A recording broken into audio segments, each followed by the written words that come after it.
आणि आता 5च्या 5 मोठ्या बातम्या पाहणार आहोत। पहिली मोठी बातमी आहे ती एलपीजी सिलेंडर देण्यावर बंदी घालण्यात आलेली आहे। त्या संदर्भातली युद्धामुळे निर्माण झालेली भीषण परिस्थिती पाहता केंद्र सरकारने हॉटेल, रेस्टॉरंट आणि उद्योगांना एलपीजी सिलेंडर देण्यावर बंदी घातली आहे। त्यामुळे अनेक ठिकाणी व्यावसायिकांना फटका बसला आहे। याबद्दल माहिती देणार आहेत आमचे प्रतिनिधी रामराजे शिंदे। दुसरी महत्त्वाची बातमी आहे ती नाशिकमधून त्र्यंबकेश्वरच्या चिंचवड परीक्षा केंद्रावर शिक्षकांनाच गणिताचा पेपर सोडवलाय। या घटनेमुळे एकच खळबळ उडाली आहे। नेमकं काय घडलंय जाणून घेणार आहोत आमचे प्रतिनिधी राहुल वाघ यांच्याकडून। तर तिसऱ्या बातमीमध्ये कल्याणमध्ये एका 3 वर्षाच्या चिमुकलीला अमानुषपणे मारहाण करण्यात आली। त्याचा व्हिडिओ सोशल मीडियावर व्हायरल होतोय। नेमकी ही मारहाण का करण्यात आली, कुणी केली, याबाबत अधिक माहिती देतील आमचे प्रतिनिधी अमजद खान। चौथी बातमी आहे अजितदादांच्या विमान अपघाताबाबत। रोहित पवारांच्या संबंधित साखर कारखान्याच्या प्रदूषणामुळे विमान अपघात झाला अशी शक्यता भाजप नेत्यांना वर्तवली। तसा आरोप त्यांनी केलेला आहे। नेमकं काय त्यांचं म्हणणं आहे याबद्दल माहिती देतील आमचे प्रतिनिधी देवा राखुंडे। तर पाचवी बातमी मुंबऱ्यातून आहे। सोशल मीडिया इन्फ्लुएन्सर बाबा खान याच्या घराबाहेर गोळीबार झाला। गोळीबार करणाऱ्या आरोपींचा पोलिसांनी अगदी फिल्मी स्टाईलनं शोध घेतला, पाठलाग केला। त्याबद्दल सविस्तर माहिती देतील आमचे प्रतिनिधी रिजवान शेख।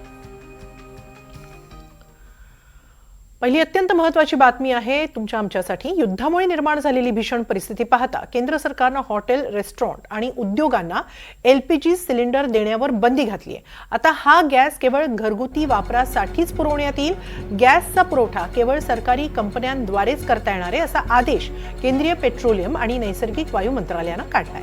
मात्र एकीकडे व्यावसायिक गॅस बंद झालेला असताना दुसरीकडे घरगुती ग्राहकांनाही वेळेवर सिलेंडर मिळेनासे झाले।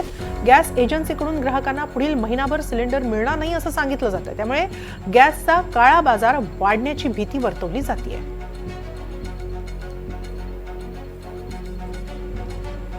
याबाबत अधिक माहिती घेऊया आमचे प्रतिनिधी रामराजे शिंदे यांच्याकडून। रामराजे, काय नेमकी परिस्थिती आहे, नेमका सरकारचा आदेश काय आणि त्यामुळे उडणारा हा गोंधळ कसा रोखता येईल याबद्दल सरकार काय करतंय? बिलकुल, खरं तर 28 तारखेला जेव्हापासून हे युद्ध सुरू झालं होतं तेव्हापासून स्ट्रेट ऑफ होर्मुझ हा रस्ता जो आहे तो पूर्णपणे बंद करण्यात आला होता आणि त्यामुळं जे आयात होत होतं एलपीजी किंवा इतर साहित्य ते संपूर्ण स्टॉप झालेलं आहे, स्टक झालेला आहे आणि संपूर्ण मार्ग बंद झालेला आहे। आणि त्यामुळं सरकारने महत्त्वाच्या इमर्जन्सी पॉवर जे आहे त्या पॉवरचा वापर केलेला आहे आणि अधिक उत्पादन देशांतर्गत वाढवण्याच्या संदर्भाचे आदेश दिलेले आहेत। त्यामुळं हे उत्पादन जे आहे ते आता वाढवण्यावर भर दिला जातोय। परंतु त्यासाठी अगोदर यात जास्त दिवस एलपीजीचा पुरवठा राहावा यासाठी काही महत्त्वाचे निर्णय घेतलेले आहेत।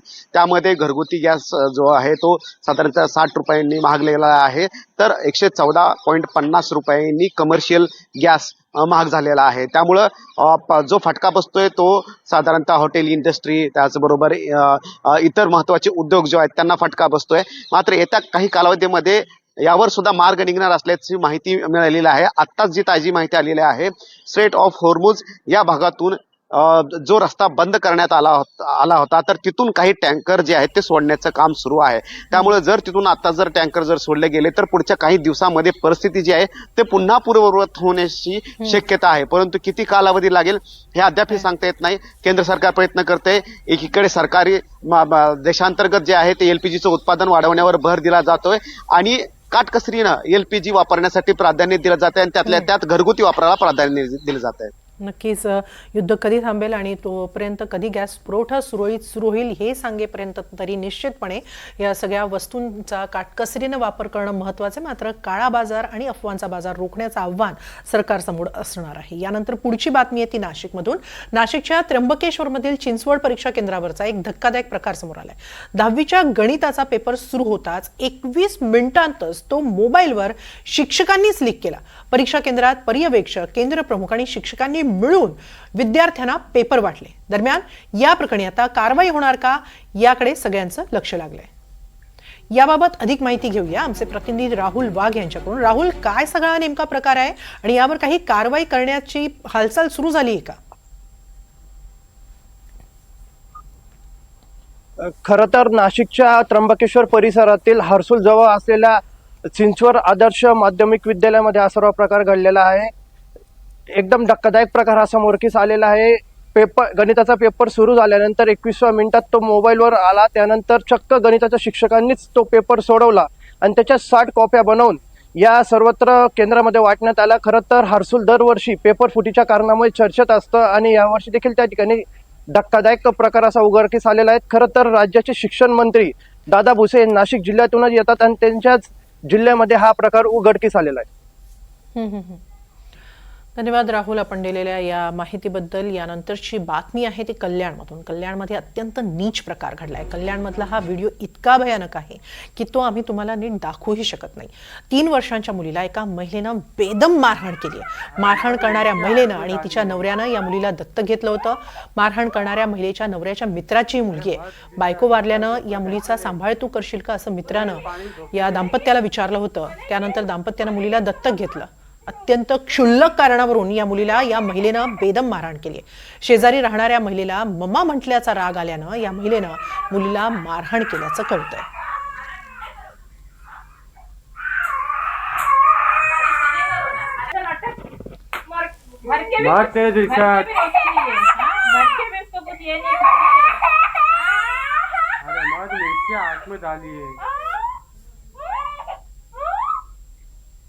अरे मत दिशा निकाल दे पूरा काय केले पानी धोके ले बोलेगी इसको मम्मा बोलेगी जाएगी इसके पास पप्पी देगी इसको। अरे मत जान दे, बस हो गया, बोलेगी बस हो गया, चल बेटा चल। जाएगी इसके पास बोलेगी इसको मम्मा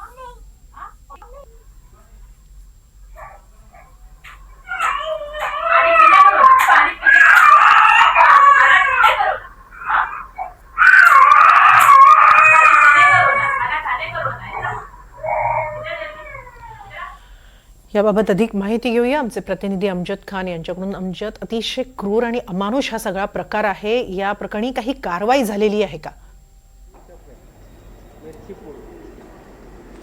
हेमाली, अतिशय हृदयदायक घटना आहे आणि कशा प्रकारे एका महिला एका मुलीला मारहाण करत आहे याचा व्हिडिओ सोशल मीडियावर व्हायरल झाला होता आणि हा व्हिडिओ व्हायरल झाल्यानंतर याचा तपास सुरू करण्यात आला. हा व्हिडिओ कल्याण नजीक बापगाव परिसरातील आहे. दिलशाद शेख नावाची एक महिला आहे जी कल्याणमधील बेलबजार परिसरात देखील राहते आणि बापगावमध्ये देखील तिच्या घर आहे. या घरात ही मुलगी जी चिमुकली आहे 3 वर्षाची आहे. या मुलीला दिलशाद शेख या महिलेने दत्तक घेतला आहे आणि शेजार राहणाऱ्या एका महिलेला या चिमुकलीने आई म्हणजे मम्मा म्हटला. या रागातून जी दिलशाद शेख ही महिला आहे या मुलीला बेदम मारहाण करीत आहे. फक्त मारहाण नाही केला, मिरचीच्या बुक्की त्या 3 वर्षाच्या चिमुकलीच्या डोळ्यात टाकलं गेलं, त्याच्या तोंडात टाकलं गेलं. अतिशय अमानुषपणे हा प्रकार केला गेला आहे. या प्रकरणात जेव्हा व्हिडिओ व्हायरल झाला पडघा पोलीस स्टेशनमध्ये गुन्हा दाखल झाला आहे. दिलशाद शेख आणि इतर 2 लोकांविरोधात गुन्हा दाखल झाला आहे. पुढील तपास पोलीस करीत आहे. मात्र या जी महिला आहे दिलशाद शेख याच्या विरोधात पोलिसांनी ठोस कारवाई करावी, कारण फक्त मारहाण नाही करत आहे. ती एका 3 वर्षीय जी चिमुकली आहे तिच्या डोळ्यात मिरचीच्या बुक्की टाकल्या गेला. म्हणजे कशा प्रकारे कृत्य महिलेने केलं आहे. तिला माफी नाही म्हणून तिच्या विरोधात ठोस कारवाई केली पाहिजे असा मागणी आता जोर धरू लागले. पडघा पोलिसांनी या प्रकरणात FIR केला आहे. आता या महिलेला अटक कधी होते हे पाहणे महत्त्वाचं ठरणार आहे. हेमाली, कठोर कारवाई या प्रकरणामध्ये झाली पाहिजे अशीच मागणी ही रास्त असेल. धन्यवाद अमजद, आपण दिलेल्या या सविस्तर माहितीबद्दल. यानंतर पुढच्या बातमीकडे वळूया. रोहित पवारांच्या संबंधित साखर कारखान्याच्या प्रदूषणामुळे दिवंगत नेते उपमुख्यमंत्री अजित पवार यांच्या विमान अपघाताची शक्यता भाजप युवा मोर्चाचे पुणे जिल्हाध्यक्ष वैभव सोलनकर यांनी व्यक्त केली. वैभव सोलनकर यांनी सखोल चौकशीची मागणी करणारं एक पत्रच मुख्यमंत्री देवेंद्र फडणवीसांना लिहिलंय. तर काही लोक मुद्दाम नको त्या विषयाचं राजकारण करतात असं प्रत्युत्तर रोहित पवारांनी दिलं. तर अशा आरोपांना आपण भीक घालत नाही आणि राजकारण करण्याची इच्छा नाही असं स्पष्टीकरणही रोहित पवारांनी दिलंय. शेटपळगड येथील साखर कारखाना आहे जो रोहित पवार यांच्या संबंधित आहे. या कारखान्याची सखोल चौकशी करावी अशी मागणी माननीय राज्यपाल महोदय आणि माननीय मुख्यमंत्री देवेंद्र फडणवीस साहेबांकडे केलेली आहे. या कारखान्याने होणारे प्रदूषण तेथील आसपास गावांना प्रचंड त्रासदायक होते. याच पार्श्वभूमीवरती बारामती विमानतळावरती स्वर्गीय अजितदादा पवार साहेबांचा झालेला अपघात आणि कारखाना आम्ही त्याची माहिती काढली असता एअरपोर्टपासून 17 किलोमीटरवरती जर आपण रेग्युलर किलोमीटर मोजलं तर 17 किलोमीटरवरती तो कारखाना आहे आणि हवाई अंतर मोजलं तरी 7 किलोमीटर आहे. तर आम्ही याची माहिती काढल्यानंतर आम्हाला असं जाणवलं की ज्या ठिकाणी अपघात झाला त्या ठिकाणी धुकं होतं असं सगळ्या रिपोर्टमध्ये आलेलं आहे. ते धुकं या कारखान्यामुळे तयार झालं असं आमचं म्हणणं, याची चौकशी झाली पाहिजे. ज्या लोकांना मेंदू नसतो, ज्या फक्त बातम्या होण्यासाठी त्या ठिकाणी बोलता धनी हा अहिल्यानगर जिल्ह्यातला आहे आणि सातारा जिल्ह्यामधला आहे. त्याच्या खोल्यामध्ये मी काही जाणार नाही. एवढं गलिच्छ लेवलचं राजकारण जर भाजपच्या मोठ्या नेत्यांकडनं त्या ठिकाणी केलं जात असेल आणि स्वतः काय बोलता येत नाही म्हणून चिरकुट लोकांकडनं त्या ठिकाणी जर वक्तव्य करत असतील, दुर्दैव असं दादांच्या बद्दल आणि ऍक्सिडेंट बद्दल जर कुणी असं राजकारण इतक्या खालच्या लेवलला जाऊन राजकारण करत असेल आणि हे सगळे बीजेपीचेच लोक आहेत.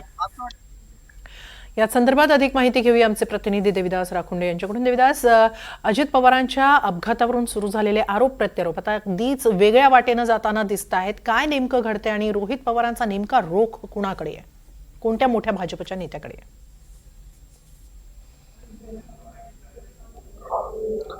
निश्चितच हेमाली, आपण बघतोय की आता अजित पवार यांचा अपघाती जे निधन झालेलं आहे त्याला जवळपास आता 40 दिवस होत आलेले आहेत.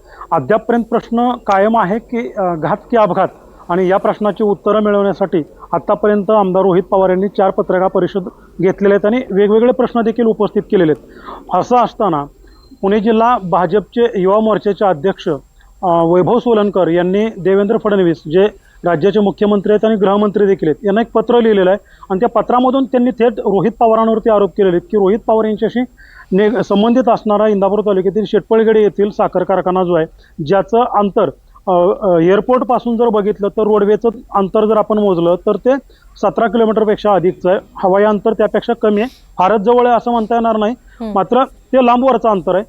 आणि या कारखान्यातून जो बाहेर पडणारा धूर आहे त्या धुरामुळं हवेमध्ये धुकं तयार होत आहे आणि या धुक्यामुळे नक्कीच देविदास, थोडं थांबवतो आहोत. सुनेत्रा पवार बोलतायत, थेट जाऊया. सगळ्याच ज्या काही वस्तू त्यांच्या विक्रीला असतात त्यासाठी महाराष्ट्र शासनातर्फे सुद्धा उमेद मॉलसाठी भरपूर तरतूद केलेली आहे.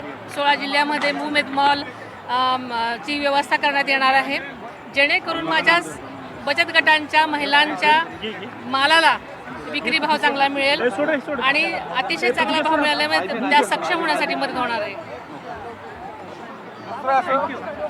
पार्थ दादा राज्यसभेवर जात आहेत, काय सल्ला देणार आई म्हणून? तुम्ही राज्यसभेत आहात नाही अजूनही. खरं तर राज्यसभा हे उच्च सभागृह आहे, अतिशय अनुभवी लोकांचं सभागृह आहे आणि तिथे जाताना आपण सगळ्याच गोष्टी जाणकार म्हणून शिकून घेणं आधी महत्त्वाचं आहे आणि तिथून पुढे तो नक्कीच चांगली कामगिरी करेल असं मला प्रश्न. अजित पवारांचा जो विमान अपघाताचा मुद्दा आहे तो अजूनही चर्चेत होतोय. रोहित पवार सातत्यानं प्रश्न विचारतात, मात्र त्यांच्या कुठल्याच प्रश्नाचं उत्तर मिळत नाहीये. खरं तर अनेक वेगवेगळ्या एजन्सी मार्फत त्याची चौकशी सुरू आहे. आता प्राथमिक अहवाल आलाय, तो काय संपूर्ण अहवाल नाही, त्याच्यामुळे मला असं वाटतं की सगळ्याच अहवाल आल्यानंतर आपण याच्यावरती प्राथमिक अहवालात तुम्ही अनेक प्रश्न उपस्थित झालेले आहेत आणि त्यावर प्राथमिक अहवालानंतर खुलासे होऊ शकतात अशी शक्यता उपमुख्यमंत्री सुनेत्रा पवार यांनी वर्तवलेली आहे. पुढची बातमी पाहूया. सोशल मीडिया इन्फ्लुएन्सर बाबा खान याच्या घराबाहेर गोळीबार करण्यात आला. याबद्दलची माहिती मिळाली असता पोलिसांनी खबऱ्यांच्या आधारे गोळीबार करणारे कोण आहेत याचा शोध लावला. गोळीबार करणाऱ्यांचा ठाव ठिकाणा लागला तेव्हा पोलीस आरोपींना पकडण्यासाठी गेले, मात्र आरोपींनी पोलिसांवरच यावेळी गोळीबार केला. पोलिसांवर 5 गोळ्या झाडल्या, मात्र पोलिसांनी शिताफीनं एका आरोपीला पकडण्यात यश मिळवलंय. शाबाद असं त्या आरोपीचं नाव आहे. त्याचा साथीदार मात्र पळून गेलेला आहे, त्याचाही शोध घेतला जातोय. याबाबत अधिक माहिती घेऊया आमचे प्रतिनिधी रिजवान शेख यांच्याकडून. रिजवान, बाबा खानच्या घराबाहेर गोळीबार करणारे नेमके कोण आहेत आणि नेमका का हा गोळीबार झाला याबद्दल काही खुलासा होऊ शकलाय का? हेमाली, नक्की आपण जर पाहिलं तर आज पहाटेच्या वेळी मुंब्रा येथील आल्मस कॉलेज या ठिकाणी जे आहे ते नदीम खान उर्फ बाबा खान, जे अनेक वेळा सोशल मीडियावरती प्रचलित आपल्या वादग्रस्त विधानामुळे यांच्या घरा ठिकाणी आणि यांच्या गाडीवरती जे आहे ते शहाबाद उर्फ मुन्ना याच्या माध्यमातून जे आहे ते 5 राऊंड जे आहे ते फायरिंग करण्यात आली. विशेषतः ज्यावेळी ही घटना संपूर्ण होती त्यावेळी मुंब्रा पोलिसांना याची कल्पना दिली गेली आणि ज्यावेळी मुंब्रा पोलीस जे आहेत ते मुंब्रा येथील आल्मस कॉलनी या ठिकाणी ज्यावेळी पोहोचले त्यावेळी हा आरोपी जे आहे त्या ठिकाणी पळ काढला आणि तिथून थेट जो आहे तो डायगरला पोहोचला आणि मुंब्रा पोलीस देखील फिल्मी स्टाईलने जे आहे ते डायगरला पोहोचले. परंतु ज्यावेळी मुंब्रा पोलीस हे डायगरला पोहोचले त्यावेळी या चुवा गल्लीचा या ठिकाणी जे आहे तो हा शहाबाद उर्फ मुन्ना जो आहे तो फिल्मी स्टाईलने दोघा आपल्या हातामध्ये आहे 9 mm ची जी पिस्टल आहे तो दोघाही हातामध्ये घेऊन जाय या ठिकाणी फायरिंग करत होता आणि 5 राऊंड जे आहे ते यांनी पोलिसांच्या समोर देखील फायरिंग केली.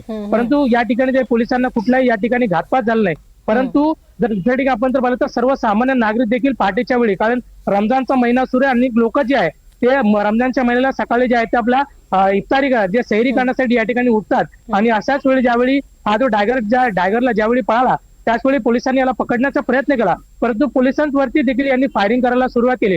त्यामुळे पोलिसांनी लाठीकाठीच्या माध्यमातून याला आपल्या ताब्यात घेतला.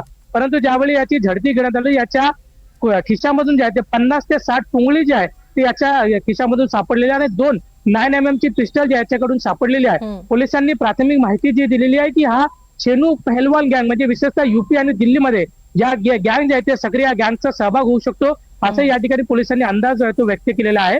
आणि मागील 8 वर्षापासून जो आहे तो तिहार जेलमध्ये होता आणि 15 दिवसापूर्वी जो आहे तो या मुंब्रामध्ये राहायला आला होता आणि 15 दिवसापूर्वी जे आहे ते नदीम खान उर्फ बाबा खान याच्या बरोबर जे आहे ते MMLE या ठिकाणी जे आहे त्याच्याबरोबर काही बाचाबाची झाली होती आणि याचाच राग मनामध्ये धरून जे आहे तो या शहाबाद उर्फ मुन्ना कुरेशी यांनी जे आहे त्याच्यावरती गोळीबार केलेली आहे आणि संपूर्ण अँगलने तपास जो आहे तो मुंब्रा पोलीस सुरू आहे. आणि दुसऱ्या ठिकाणी बिश्नोई गँग याचाही अँगल होऊ शकतो, कारण आपण जर पाहिलं ज्यावेळी सलमान खान याच्यावरती ज्यावेळी गोळीबार झाली होती घराच्या वरती त्याच वेळी नदीम खान यांनी जे आहे ते आपल्या सोशल मीडियाच्या माध्यमातून सलमान खान यांची बाजू घेतली होती आणि त्यावेळी नदीम खान यांनी आपल्या एक्सपोजच्या माध्यमातून किंवा सोशल मीडियाच्या माध्यमातून माफी देखील व्यक्त केली होती. आणि पोलीस जे आहे ते दोघंही अँगलने जे आहे ते आता शहाबाद उर्फ मुन्ना कुरेशी याची तपास करत की नेमकं हा बिश्नोई गँगच्या माध्यमातून गोळीबार केली गेली का असाही तपास जो आहे तो मुंब्रा पोलीस असो किंवा गुन्हे शाखेच्या माध्यमातून होताना दिसून येत आहे. हेमाली, धन्यवाद रिजवान आपण दिलेल्या या सविस्तर माहितीबद्दल.